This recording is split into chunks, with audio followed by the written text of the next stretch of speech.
ফেসিবাদী আমলে যে দুঃশাসন, কীভাবে গণমাধ্যমের উপর শোষণ, নিপীড়ন, নির্যাতন চালিয়েছেন তার একটি চমৎকার চিত্র আমাদের সামনে তুলে ধরেছেন। সাংবাদিকতা কি? সাংবাদিক হচ্ছে একটা রাষ্ট্রের অন্যতম ইন্দ্রিয়, যার মাধ্যমে একটা রাষ্ট্র সম্পর্কে দেশের মানুষ সারা দুনিয়া একটা সম্যক ধারণা নেই।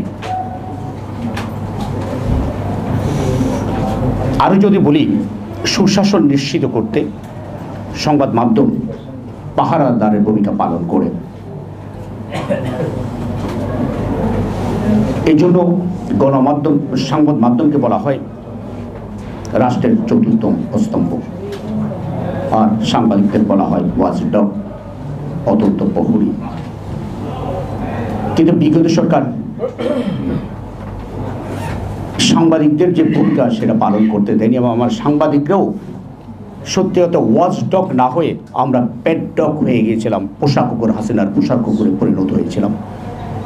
যার কারণে এই সংবাদ মাধ্যমের কিছু সাংবাদিকের দালালির কারণে যেভাবে মাহমুদুর রহমান সেদিন প্রতিবাদ গড়ে তুলেছিলেন, সেভাবে যদি সবাই পাশে এসে দাঁড়াতেন, এতগুলো মানুষকে খুনের শিকার হতে হতো না। আমাদের সামনে আমাদের সন্তানগুলোকে, আমাদের শিশুগুলোকে নির্বিচার গুলিগুলো হত্যা করা হলো, রক্তে ঢাকা রাজপথ লাল লাল হয়ে গেল। এই দৃশ্য আমাদেরকে দেখতে হতো না, বহু মায়ের বুক খালি হতো না, বহু স্ত্রীকে বধূপকরণ করতে হতো না, অনেক সন্তানকে তার মা হারা বাবা হারা হতো না। সেদিন যদি আমরা বলি শেখ হাসিনাকে স্বৈরাচার থেকে মহাস্বৈরাচার, ফ্যাসিস্ট থেকে মহাফ্যাসিস্ট বানানোর পিছনে বহুলাংশে আমাদের সাংবাদিকরা দায়ী। আজকে কোনো কোনো পত্রিকা কিছু সাংবাদিকের তালিকা দিয়ে বলেন এদের বিরুদ্ধে মামলা হয়েছে। আচ্ছা বলুন তো, সাংবাদিককে অপরাধ করলে অপরাধ নয়, অন্যায় করলে অন্যায় নয়? সাংবাদিকরা যখন ফেসিবাদের পক্ষে বলেন, সাংবাদিকরা যখন ছাত্রদেরকে হত্যা করা হচ্ছে, আমরা টিভির পর্দায় থেকে নাম বলেন, আমি নাম বলি, দাঁড়িয়ে সেদিন শেখ হাসিনা উৎসাহিত করেছে যারা সন্ত্রাসী, এরা বিএনপি জামাত, এরা জঙ্গি, এদেরকে গুলি করেন, এদের বিরুদ্ধে কঠোর হন। যেই এই শব্দটি উচ্চারণ করে তাকে আমি সাংবাদিক বলি কিভাবে?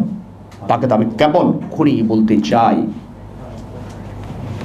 হ্যাঁ, এটাও সত্য, গণহারে সাংবাদিক বিরুদ্ধে মামলা, গণহারে সাংবাদিকদের উপর নির্যাতন, যারা অপকর্মের সাথে জড়িত নয়, সেটাও আমরা মেনে নিতে পারি না, সেটা আমরা বলবো না। সেই কাজগুলো তো হয়েছে। আমরা তো আমাদের চোখের সামনে আমরা দেখেছি, শেখ হাসিনা চুক্তি করে আসলেন ভারত থেকে, বাংলাদেশের মানুষ জানা, সংসদ জানে, কেউ জানে না। সেদিন আমাদের সম্পাদকরা গেলেন, কিছু সাংবাদিকরা সেখানে গেলেন। সাংবাদিকতা যদি করেন, আপনার মধ্যে যদি সত্যিকারের দেশপ্রেম থাকে, আপনার মধ্যে বিবেক থাকে, আপনার প্রশ্ন করা উচিত ছিল প্রথম যে আপনি যে চুক্তিগুলো করে এসেছেন কি কি সেই চুক্তি আমরা কেউ জানতে চাই? আমরা তো জানি না, বাংলাদেশের মানুষ জানে না।